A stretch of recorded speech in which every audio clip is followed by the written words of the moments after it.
I felt that I'm going to steal my own jewelry. I've come here. It was that kind of feeling, right? We spoke to law enforcement agencies. We studied case studies. We saw reports. We also spoke to thieves who were in their prior life doing this kind of thing and now changed and become good, right? Ladies were not comfortable to go and operate the bank locker alone. The moment we detect an intrusion attempt, it just takes us 15 minutes to respond to that place. But for any person just to make a hole through that strong room will take close to 4 hours. And we are able to offer 25 lakh rupees of insurance to all the lockers.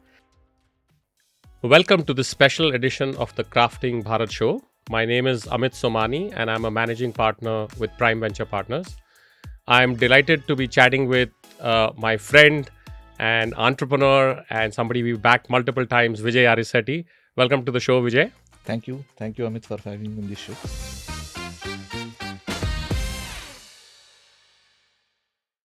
Vijay, you are now a serial entrepreneur, not just a one-time entrepreneur. You founded MyGate, which we had the privilege of backing, and now you founded Aurum. But your background prior to that is equally interesting. Can you tell our listeners a little bit about your journey into entrepreneurship? Yeah, sure. So, little bit about myself. I'm unlike other entrepreneurs that you see in Bangalore. I come from an armed forces background. I'm an alumni of National Defense Academy. Been with the Air Force for around 10 years. Been flying helicopters there. And unfortunately, in 2010, I had to develop a medical injury. I had a medical injury because of which I became unfit to fly helicopters. And that's the time I was given an option whether to continue in the ground duties or look out for an alternate career. And that's the time when I chose to step into the corporate world. But unaware of the corporate world, I decided to do a formal education and did my MBA. And then through campus, I got into Goldman Sachs. 5 years in Goldman Sachs from 2011 to 2016. And and this thing about entrepreneurship also happened very suddenly, right? It's like sitting in my balcony when I was looking outside the actually we face the gate of the community, right? And that is the time I used to see a lot of these delivery boys and external people coming into these communities to give services, and all of them used to keep waiting there in a form a line, and to get inside used to take 15 minutes, right? And the line was not one or two people, but it was almost 15-20 people standing in line for a gated community which was just 300 homes, right? And then the security guard was not able to perform his tasks the way they have been designed, with such a high frequency of these external visitors coming in, right? And that's the time I thought that can we use some kind of technology to smoothen this process, and that's how we started MyGate, creating a platform where all the e-commerce companies can integrate and inform about the delivery boys before they reach the gate. And then I discussed this about this kind of product with my co-founder, who happened to be my study group and a batchmate at my B school. And the moment I told him this, and we did some initial diligence about how big is the market and is this space really attractive. And he was the one who did all this diligence, and he said, yeah, this looks like an interesting problem statement to solve, and then why don't we do it? And that's how he was the one who quit his job first, and then I quit my job, and then we together created a minimum viable product and speak to some of the entrepreneurs, especially in the e-commerce space. And when they said that yes, they deal with this problem day in and day out, it will be a good value add for them. That's when we deeply went into solving that problem. So I want to go back. I think you're being very modest about your armed forces background at the Air Force. When we first backed you, deep into the kind of diligence process, we figured out that you used to fly President Abdul Kalam as his Yeah. personal pilot, and then of course you won the Shaurya Chakra for rescuing people off the rooftops in the tsunami in Chennai. I forget the year, but you probably remember the year. So, what were some of the lessons learned from the armed forces, right, that got you both into MyGate, into entrepreneurship, and then soon we'll talk about Aurum? Yeah, I think one of the things that I'll keep it more specific to Air Force. One of the things that we were taught very early on is something called as airmanship, right? So airmanship is nothing but when you're flying, right? You need to be aware of the situation, right? What's happening inside the aircraft, right? How are the engines performing, right? How are the passengers, right? Everybody inside the aircraft performing, as well as we need to keep a quick vision about the entire 180-degree of visual span that we have. Is there any other aircraft coming in towards us? Or, basically all five senses are active, right? And that is the time, right? One unique quality, right, we developed is to keep observing, and keep collecting data points, right? I think, generally that happened to me with my life as well, right? Whenever I go in a cab or whenever I go with somebody, I keep observing things. I don't go off to sleep when I go, and when I'm traveling from place A to place B, right? And these kind of, basically 15, 20 years in this kind of drill, right, kept on collecting a lot of data points. And when we start seeing some problem, right, there is a, inherent, like, what I would say is, in Hindi, they say that chul, right? Why is somebody not solving this, right? And then when somebody else is not solving this problem, then we say that why don't we solve it, right? I think those qualities in Air Force, right, and in helicopters also, it is very unorganized flying, right? We helicopters generally operate in places where other aircrafts cannot go, right? And we were always tasked to go to those kind of places. And like, say for example, northeast, some village we are asked to go, and there is nothing there, right? We had to completely, from the security of the aircraft to refueling of the aircraft to servicing of the aircraft, everything we had to plan. And once you go there, nothing works as per plan, right? It was very, very ad hoc, and that life became a second nature for me, right? Unplanned kind of activities, right? And I think these are some of the two qualities, right, which I would say is, just get into the situation, you will figure out what the solutions are. And sometimes the solutions are not existing for you to know right now, but once you get in there, you will figure out, what are the resources required. You will start mastering all those things. And I think that was one of the quality in Air Force which actually helped me out for my, my first stint in my gate. Like, if you see, when I started, I don't have any technology background, but I used to observe what technology can do, right? And then when they discussed this problem with my co-founder Shreyans, like, I told, this is a problem statement, we can solve it this way, right? And I gave a very 60,000 feet, solution to him, but he was, pure techie. So he could go down to the nitty gritties and say whether this 60,000 feet statement stands good or not, right? I think, that's how we could start MyGate, right? But what happened, over the period of time in MyGate, what we realized is, just building that solution was the easiest part for us, right? We took close to 6 months. We built the minimum viable product. We showed it to one gated community, and that was the easiest part for us. After that, building organization, right? Building an enterprise that is going to deliver value, right? And attract, more consumers, or say employees, or say investors. That was a different, experience altogether. I didn't have that experience at all. But what happened is, we were into the path, and it so happened that, you know, people who were using the product, right, became our investors also, right? And once investors started coming in, and with investment, we got not only the financial capital but also intellectual capital, right? We are first time entrepreneurs. We know just to build the product, right? Building organization was not, our cup of tea, right? But guidance, seeing what happened in the Air Force, like sometimes I keep thinking that, how do we design the organization for scale, right? If you see, Air Force is almost, 100 years old, right? The way they have designed that organization, even today, the SOPs, what have been put in place around 60, 70 years back, are still being followed, and it works like a clockwork, right? And everybody is indispensable, right? If somebody goes out for flying, he doesn't come back, somebody else replaces him, and the organization works like a clockwork. I think all those insights from there helped me to design, the organization here, right? Yeah. Yep. So switching gears, let's talk a little bit about Aurum, Mhm. right? I feel like we have backed lots of entrepreneurs, and I think you're very unique in the sense of being able to identify opportunities. So airmanship is a new term I've picked up Yeah. today, even though I've known you now for almost 10 plus years, right? Actually, even ISB, apparently we met Yeah. 15 years ago. So tell us what is Aurum and how did you come up with that kind of new idea? Yeah. So, dealing with MyGate consumers for the last, 8 years, we have spoken, like, interacted with multiple, like close to 4 million consumers, right, on a digital way. But a lot of deep insights we have got from these gated communities. Gated communities today are the theaters of commerce. The consumption of India happens inside gated communities, right?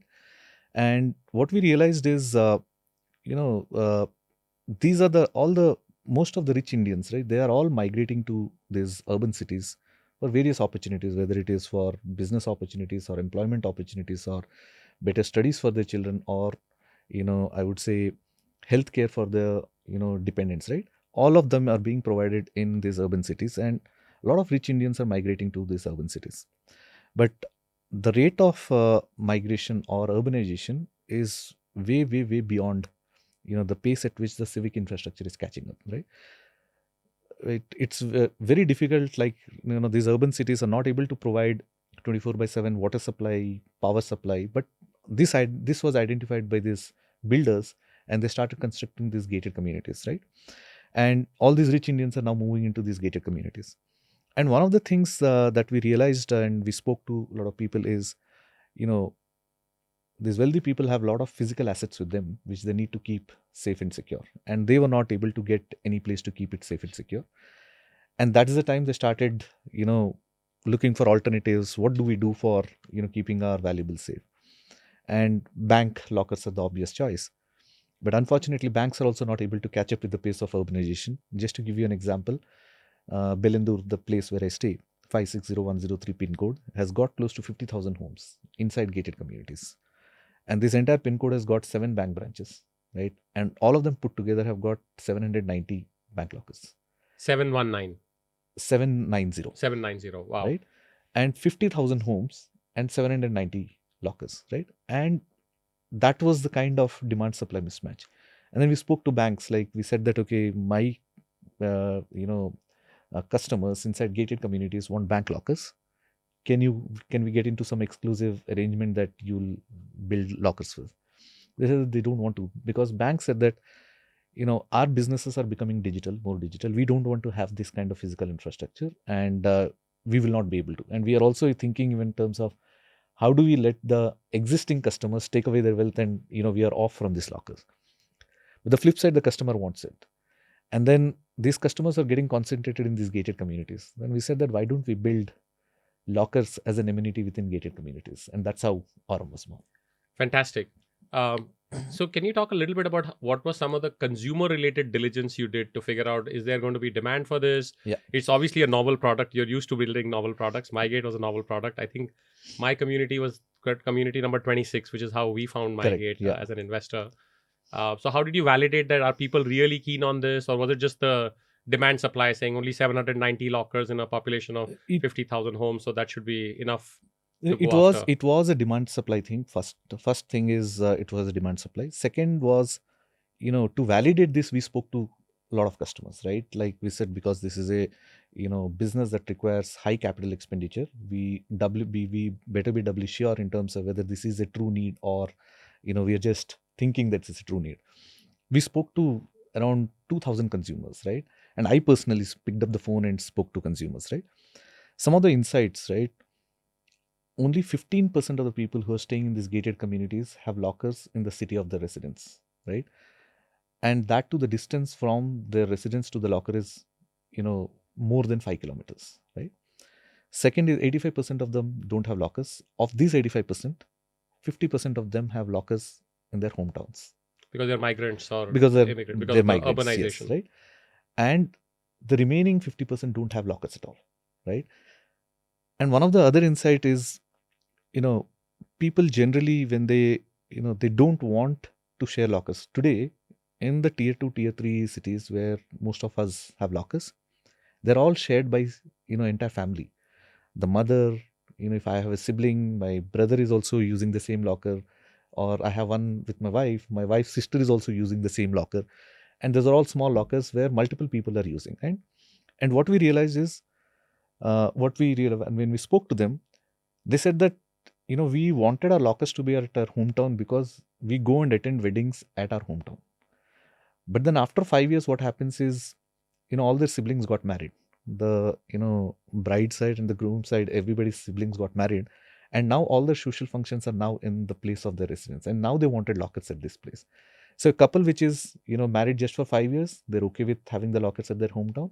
But the moment the couple crosses 5 years after the marriage, they wanted the lockers at the, place of residence.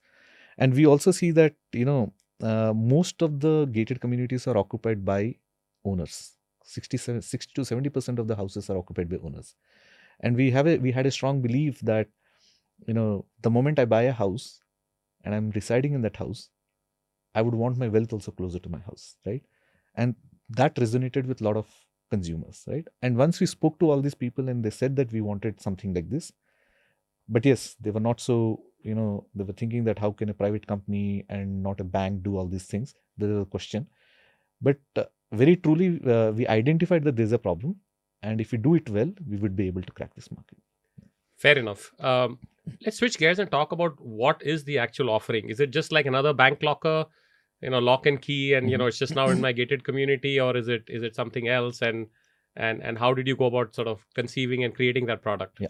So initial thought, Amit, to be honest, right, we thought that we'll replicate the bank lockers setup, and we will just be, take a room on rent, put these Godrej lockers, and start offering to customers, right? But we went deeper into how it operates, right? What we figured out is all these lockers come with two keys. One key is with the bank, and one key is with the customer. And if I had to manage those keys, like say if today my gate is there in 25, 30,000 communities, and the overall there are close to 150,000 gated communities in the country. If we put in 20,000 gated communities, that means I need to have at least 20,000 people to manage the keys of those lockers, right? And then the customer will come, he will take one key and he will open the other thing, right? It cannot be scaled. People dependent businesses cannot be scaled, right? And that is the time we said that how can we completely, make it humanless? And then we spent close to 2 years to make sure that this system does not require any humans to operate it. It's a completely automated system, operates 24 by 7 within the clubhouse. You can operate it anytime, go anytime, like morning, evening, afternoon, whatever time, no restrictions. And we said that, we also need to get insurance to the product because bank lockers are not insured and people are, you know, slightly uncomfortable of that And fact possibly unaware. and unaware of the fact also, right? And bank lockers come with a lot of other problems of, I have to take out my car, go 5 kilometers and find parking and get inside a strong room, which is, you get a feeling that, I personally got a feeling for the first time when I went, right after paying a lot of money, getting a locker. I felt that I'm going to steal my own jewelry. I've come here. It was that kind of feeling, right? I said, this is such a premium product. I'm putting all my valuables here, and this is not the experience that I would want to have, right? We made it completely like 24 by 7 convenient. In the room, when you go to access, right, your valuables is almost like your dressing room. The ambience is so bright. It's so nice. It gives you a feeling of you being in a safe space and also like interacting with your wealth, which is hardened wealth, right? I think we created that kind of difference from the existing bank lockers, so that one of the things that we had in our mind when we spoke to a lot of consumers in the initial research was ladies were not comfortable to go and operate the bank locker alone. They would always be wanted to be escorted by their spouses or their children or their brothers or their parents. We wanted to make it easy for that woman to go to a bank locker anytime and operate it alone. And I think that's one, now we see customers doing that, going 11 p.m. at night and operating bank lockers within their gated communities with ease without being escorted by anybody. I think that's for me a full validation that whatever we thought we had in mind is being validated. Absolutely. So convenience is outstanding. I have a bank locker, right? And I don't remember the last time I went there. Maybe in years. Maybe my wife is gone. I don't know. Yeah. But certainly having it in the same community would make it more accessible. But then I would worry about the safety and the security in a community. There's like people coming and Yeah. going. There's some kind of security service. But so talk to us about just how do you make this Yeah. safe and secure inside the community? Correct. So I think one of the biggest factors for us to get ahead with this business, right, or decide to do this business was, would we be able to give the kind of safety and security this product commands? We actually went a lot of depth in terms of understanding what it requires to keep this product safe. We spoke to a lot of law enforcement agencies who basically, who get to know about any kind of this bank thefts and all those things, right?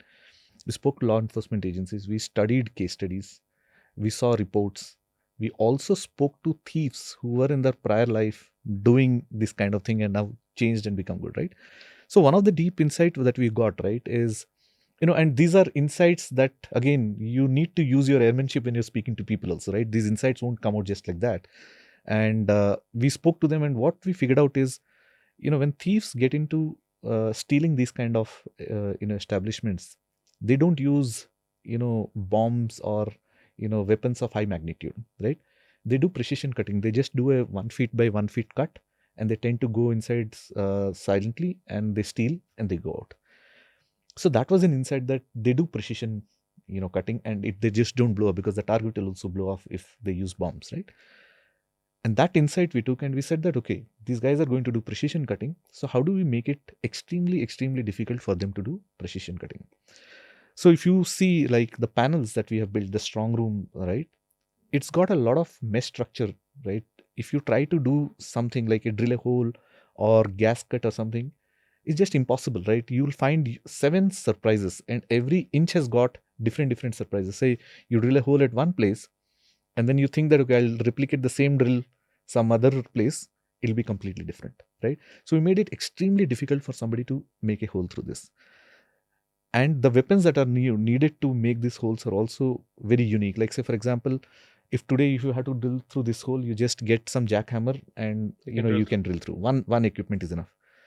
But the number of equipments that are required to drill through my strong room is 7 to 8 equipment, right? Just imagine a thief getting those 7 to 8 equipments with him, which are huge things, right?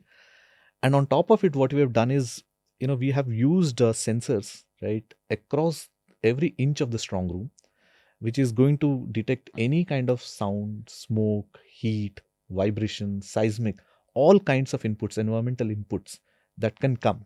We started capturing all of them, and we built our own AML software on top of it to filter out which is noise and to only react to the things which is a threat to the strong room. So we build the strong room in that particular way, so that any threat is detected, and the threat is also takes a long time to get through into the system. And we have built in operation protocols in such a way that the moment we detect an intrusion attempt, it just takes us 15 minutes to respond to that place. But for any person just to make a hole through that strong room will take close to 4 hours. That is the way we have designed the process to make it fully safe and secure. Second thing what we have done is, in the bank lockers, if you get inside the bank locker, right, or the strong room, you get access to all the other bank lockers, right? And because of privacy reasons, when you operate their locker, nobody should see what is there in the locker. So they're not supposed to install any CCTV camera. So this is actually a loophole. If somebody actually wants to do something inside the strong room, actually you can go for operating your own locker, but then do but something you else, can do something malicious, else, yeah. right? And once that something else happens, it's very difficult to investigate. Nobody can prove that somebody has done something wrong. And because of this reason, bank lockers are not insured. In insurance companies are saying, how do I investigate if something has gone wrong? So none of the bank lockers in the country are insured. But what we have done is, we have divided the strong room and the access bay, right, where you access your locker. The strong room is 24/7 monitored, but the access bay is completely private. And we built so much of automation that you just put your credentials, our system will identify where your box is, pick up the box and present it to you in the access bay. Just by making a strong room impenetrable and splitting the strong room with access bay, we are the only company who are able to justify insurance companies which pass the due diligence process, and we are able to offer 25 lakh rupees of insurance to all the lockers. I think these are all the factors because of which people started seeing us as a safe brand and a safe space. And actually, some of the consumers told us that this feels much more secure than the bank locker that I have at this point in time. And not only much more secure, I'm just remembering of a crude analogy. It's like you'd go have tea or coffee at local tapri or roadside thing, and now you go to a nice cafe, Yes, whatever. So the yeah. experience of operating, Experience, I've operated an Aurum correct, locker is yeah. a very, very kind of 7-star kind of Yes, experience. yes. So, Vijay, as we sort of make more progress here, how are you planning to scale this up? What has the early adoption been? Talk to us a little bit Yeah, about the actual deployments. got it. So, what we do is the moment we go to this gated community, explain them the value proposition to the the elected committee members, and then we identify a space, and it takes us anything from 21 days to 35 days to set up a system, right? And once we set it up, then we invite the residents to come and see the space, right? We call them experience, right? And the experience is so superlative, right? We have seen people, they just come out and say that it's like feels like a James Bond movie, right? We have not heard about these kind of things, never seen, and it gives them a feeling of safety, security, and convenience is the biggest factor for this, right? Once we set it up, what we do is we always go in a count of 100 lockers, because we got a module which will have 100 lockers. We just launch with 100 lockers, and the first set of people, right? We have seen across communities. We are right now uh, active in 7 communities, and all these 7 communities, all these 100 lockers get sold out within 2 weeks, right? So this has been the adoption, and we also keep keenly observing what people are feeling about this product. What we see is, we said that we don't ask, like I told my people, you don't ask anybody how your product is. The moment you ask them, they will obviously tell good things right in front of you. But how do you test it out that this is really good? If you start getting inbounds from their friends, right, that is a true testimony that they are liking the product, and they're speaking with their friends that this is a solution that is actually solving and it's really nice. If you're getting more inbound after that without you doing any marketing campaign, that means your product is good, right? And that's exactly been happening, right? We launch, 2 weeks it gets sold out, and we create a waiting list of another 50, right? So that's how the product is performing at this point in time. And how do you scale the physical infrastructure, right? Because, like you said, you need to. It seems like pretty high tech, like you Yeah, said, James yeah. Bond kind of movie thing. How do you scale that as you do more and more lockers, thousands and hopefully millions of Yeah. lockers someday? So Amit, like this was one of the big factors for us, right? Operationally, how do we scale this business? So from starting itself, I said that this company should not have too much of people, right? And we should completely modularize the entire thing, right? So our strong panels are designed by us, manufactured elsewhere, and they're manufactured and kept it, right? We just go to the community, measure the dimensions of the room, and the algorithm will calculate how many panels need to go. And there are 4 configurations of panels that we have: floor panels, corner panels, side panels, and top panels. Standard, right? It's almost like Lego blocks, 4 Lego blocks. The algorithm will calculate, okay, send these many of these many of these many of these. It goes there, and the entire thing can be constructed. The strong room can be constructed in 2 days' time, right? And then we have everything is programmatic. Like the moment this goes, where to draw the line, where to put the mechanical, the the The mechatronics part, robots to move things. everything is systematic, right? And the skill level required to do this, right, install this, is also very very low. We just made it almost like a Lego setup. We just go there, everything is modular. It just takes 25 days to 30 days to scale it up, right? And today, the organization, we have got capability to scale up to 100 communities every month, right? So it's that, the playbook is that simple. Yeah. Wonderful, Vijay. So as we wrap this up, I have some rapid fire Yeah. questions for you. So let's talk a little bit about. It could be one word, one line, Yeah. whatever. Brief answer. What have you learned about yourself during your entrepreneurship journey over the last 10 years? I think I learned patience, right? Nothing works as you planned. Everything needs to be figured out after you get into the, you dive into the whole thing. And, nothing happens at the time, because so many externalities is there.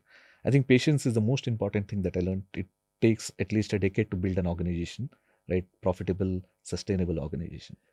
One leader that you admire in in the public world, right? Startups or otherwise. Mhm. I think Mukesh Bansal, right? I'm a big fan of him. Reason is, he created a category where, you know, exercising itself is a big, hard work, right? I always, in the armed forces, we used to run away from everyday exercising. We used to find out reasons here, kaise nikle yahan se, right? And this guy built a category of getting people in, right? And people are exercising. I think it's a massive thing that he has done, right? One leadership trait that you yourself personify or live by. Empower people. What do you look for when you hire people? What is one trait that is an absolute must have, beyond the integrity and all that Yeah. stuff? But I think intellectual curiosity, right? When you're building category creating products, if you're not curious, then you'll not identify problem statements, and you'll also not get solutions to the problem statements that you identified.